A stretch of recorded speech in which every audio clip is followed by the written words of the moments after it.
Hi, welcome to the Resources Roadhouse. I'm Wally Graham. I'm in Brisbane at the 2018 Brisbane Resources Roundup, and I'm with Brett Smith, Managing Director of Corazon Resources. Now, Brett, a bit of action over at Lynn Lake in Canada. You've recently done a resource upgrade there, resulting in a 35% increase. Is that correct? Yeah, well, a 35% increase in metal, 60% increase in tonnes.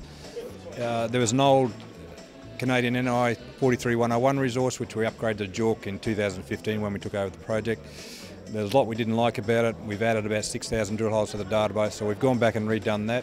It's a step up in quality, and in fact if the old core farm hadn't been destroyed by the government a couple of years before we took over the project, it'd probably be majority measured resource, but it's not far off, predominantly indicated. We've added cobalt for the very first time, so that's a good credit, and probably in-ground value of the cobalt credit is pretty similar to the copper, so it adds a lot to that project. So that's an interesting result so far. So where are you going to go with it now that you've got it to where it is? Yeah, Lynn Lake, the old mining centre, is a very good development opportunity with the increasing metal prices, particularly nickel, cobalt and copper. It's a good time to get everything lined up and pretty perfect, so when these metal prices hit the right number that we can flick the switch on development. We've done this resource work, that'll be the basis of the mining studies. We're currently doing metallurgical test work. First time this work's been done in 50 years, so it's quite exciting for us. We think we can do better than what was done historically, and that again is going to add additional value to what's at Lynn Lake. So we think the metallurgy will be finished around Christmas time and then straight into scoping studies and mining studies. Lynn Lake, it's a great little project. You know, it's got the nickel and the cobalt now. You don't get that mix as rich as it is that often. There's these deposits. There's a few of them around the world, and I point to Cassini because I'm a shareholder of Cassini as well. But there are these mafic, ultramafic, intrusive related bodies. They can have PGs, they can have cobalt. They're all variable, but Lynn Lake's metallurgically quite easy to process.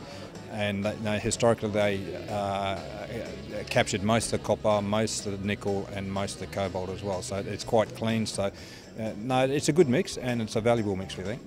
Right, and domestically you've got your Cobalt Ridge deposit, a project I should say, in New South Wales. How are we progressing there?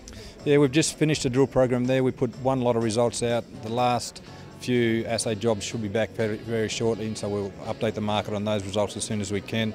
Again, we're moving that Cobalt Ridge prospect through to resource. We're probably not quite there in my opinion, but we'll wait and see what the numbers say.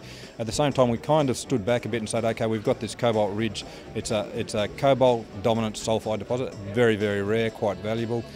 We think in that it's not in the DRC and it's a sulphide cobalt deposit, and it's cobalt dominant. Not many of them around at all.